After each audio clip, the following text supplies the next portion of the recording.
नमस्कार साथियों, मैं मनोज सराजी। हमारे साथ हैं डॉक्टर हीरालाल अलावा, मध्य प्रदेश से विधायक हैं और जैस के ये पूरे का राष्ट्रीय संरक्षक हैं, पूरी तरीके से करता धरता है।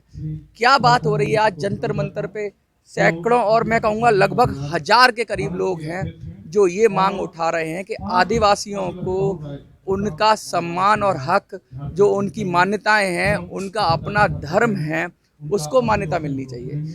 बात ये हो रही है कि देश में बहुत सारे धर्म हैं जिनको रिकॉग्नाइज किया गया, वो चाहे हिंदू हो, मुस्लिम हो, सिख हो, ईसाई हो, पारसी हो, जैन हो, बुद्ध हो, लेकिन आदिवासी तबका सालों से चीख रहा है, चिल्ला रहा है, अपनी आइडेंटिटी के लिए खड़ा हुआ है, लेकिन उनको अभी तक उनकी धार्मिक पहचान नहीं मिली है। उनके अपने रीति रिवाज हैं, उनके अपने पूजा पद्धति है, उनके अपने ईश्वरीय तत्व हैं, प्रकृति के पूजक होते हैं ये लोग। ये क्या मांग रहे हैं? देश में दो तरह के कानून होते हैं, क्रिमिनल और सिविल। क्रिमिनल सबके लिए समान है, लेकिन सिविल इसलिए रखा कि देश की अखंडता बची रहे, देश की विविधता बची रहे। तो मुसलमानों को पर्सनल लॉ वोट मिला हुआ है, लेकिन आदिवासियों को क्या मिला? हिंदुओं को हिंदू कोड बिल मिला हुआ है। आदिवासियों को अपनी पहचान के लिए कानून की जरूरत है, जिसकी लगातार मांग उठ रही है। थोड़ा सा इंट्रो मैंने इसलिए दिया कि आप विषय को समझ सकें। अब मैं सर से पूछता हूं, जो हमारे एमएलए हैं एमपी से, आप विधायक हैं, जनता की भाव को समझते हैं, क्या लगता है आपको कि समाज को कब तक दबाया जाएगा? बिल्कुल, आज़ादी के 70 साल बाद भी ये आदिवासी समाज आज विकास के अंतिम पायदान में खड़ा है। आज ये अपने हक और अधिकारों के लिए हर 15 दिन 1 महीने में इसको दिल्ली जंतर मंतर पर आकर धरना प्रदर्शन कर रहा है। आज आज़ाद भारत में जहाँ पर आदिवासी समाज से महामहिम राष्ट्रपति भी बन गई हैं, लेकिन फिर भी आदिवासी समाज अपनी पहचान, अपनी संस्कृति, अपनी भाषाएं, अपनी बोलियों को बचाने के लिए लगातार संघर्ष कर रहा है।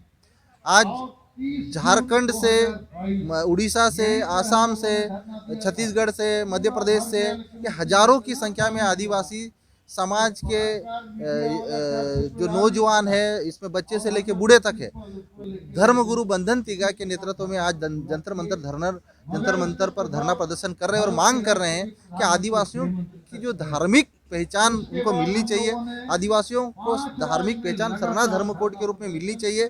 और वो अपेक्षा करते हैं कि प्रधानमंत्री नरेंद्र मोदी जी, महामहिम राष्ट्रपति द्रौपदी मुर्मू जी आदिवासियों की आवाज़ को गंभीरता से लेंगी, उनकी मांग को सुनेंगी। और इनकी मांग है कि आदिवासियों को धार्मिक पहचान के साथ साथ उनकी पहचान, उनकी भाषा, उनकी बोली, उनके सम्मान को बचाए रखने के लिए जो संवैधानिक अधिकार दिए हैं, जिन्हें 5वीं और 6वीं अनुसूची के रूप में वर्गीकृत किया गया, लेकिन आज़ाद भारत में, आज़ादी के समृद्ध काल में आज भी ये 5वीं और 6वीं अनुसूची कहीं न कहीं सिर्फ संविधान में एक किताब के रूप में पहचान बन के रह गई। ग्राउंड लेवल पे आज भी इनके न तो रेगुलेशन बनाए सरकारों ने, न ही आज किसी भी राज्य में इम्प्लीमेंट किया।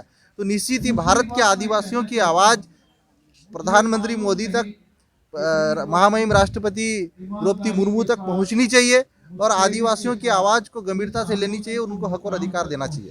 भारत के मूल निवासियों की बात की जाती है, इंडिजिनस पीपल की बात की जाती है, भारत के जो, तो आदिवासी समाज का नाम सबसे पहले आता है। आज उनकी जो इंडिजिनस पहचान है, उस पर कई तरह के लगातार हमले होते रहे। हमला मैं शब्द इस्तेमाल कर रहा हूँ, वो इसलिए कर रहा हूँ कि ईसाई मिशनरीज आई, उन्होंने अपने तरह से प्रोपेगेंडा कह सकते हो या अपना प्रचार करके लोगों को कन्वर्ट किया। मुस्लिम्स आए, उन्होंने कन्वर्ट किया।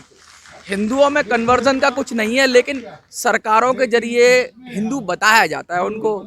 हिंदुओं के जरिए कन्वर्जन जैसा कुछ नहीं चला गया, लेकिन सरकारी पहचान उनकी एज ए हिंदू में दे दी गई है।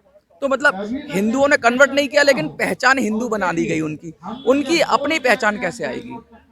देखिए, ये आज भारत का आदिवासी अगर अपनी मूल संस्कृति, अपनी रीति रिवाज, अपनी परंपराएं, अपनी भाषाएं और बोलियां अगर भूलता है, तो धीरे धीरे आदिवासियों को संविधान में जो एसटी के रूप में जो पहचान मिली, एक शेड्यूल ट्राइब के रूप में जो पहचान मिली, अपने आप खत्म हो जाएगी। क्योंकि शेड्यूल ट्राइब संविधान में इसीलिए बोला गया है क्योंकि किसी भी जनजाति को, किसी भी जाति को शेड्यूल ट्राइब में शामिल किया जा सकता है और किसी को भी बाहर किया जा सकता है। लोकूर कमेटी ने स्पष्ट निर्देश दिए कि जो आदिवासी समाज अपनी भाषा, बोली, संस्कृति भूल जाएगा, उन्हें बाहर किया जा सकता है।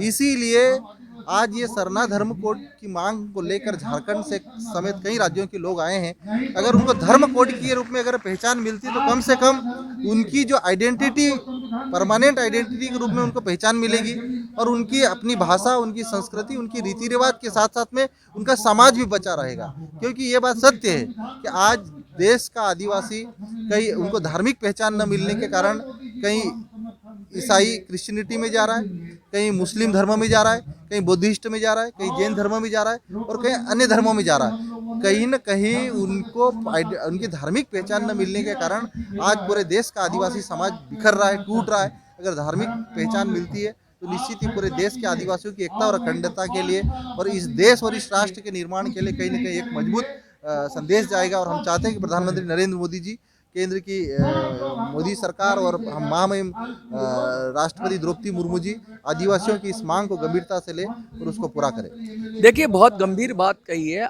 अगर मुझे तो लगता है ये बात सही कह रहे हैं, क्योंकि देश में विभिन्नता है तो होनी चाहिए और उसको बचा के रखना चाहिए, सहेज के रखना चाहिए। वो हमारे देश की खूबी है और इसे हम बचा के रखेंगे, क्योंकि ये वही देश है जिसमें 72 इस्लाम के फिरके मिल जाते हैं। ये वही देश है जहाँ घाट घाट पे पानी बदलता है और कोस कोस पे बोली बदलती है। ये वही देश है जो सबको समान लेके चलता है। ये वही संस्कृति है जहाँ सभी धर्मों का सम्मान होता है। तो इनकी जो भी सोच है, जो भी मान्यता है, सरकार को उस पर ध्यान देना चाहिए। अगर आपको वीडियो अच्छी लगती है तो ज़्यादा से ज़्यादा शेयर करिए, लाइक करिए, चैनल को सब्सक्राइब करिए, वीडियो को लाइक करिए। जंतर मंतर से मिनी संसद के लिए मैं मनोज स्वराजी। जय हिंद, जय भारत।